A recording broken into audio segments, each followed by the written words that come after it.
ready to skyrocket your Shopify store's credibility and turn hesitant shoppers into confident buyers. First, head over to the Shopify App Store and search for the Trustpilot Reviews app. It's free to install. So click at App and follow the prompts to connect it to your Trustpilot business account. If you don't have one, you'll need to create one. Once installed, you'll land in the app dashboard, where you can customize how your Trustpilot reviews are displayed. You can choose which reviews to showcase, filter by star rating, and even match the widget style to your store's branding. Now, let's add the review widget to your product pages. Navigate to the placement section within the Trustpilot app.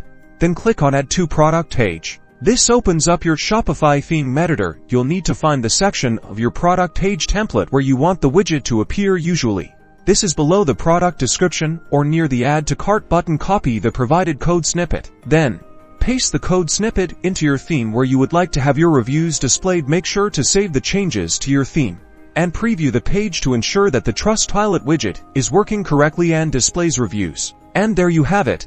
You've successfully integrated Trustpilot reviews into your Shopify store, giving your customers the social proof they need to trust your brand and make a purchase.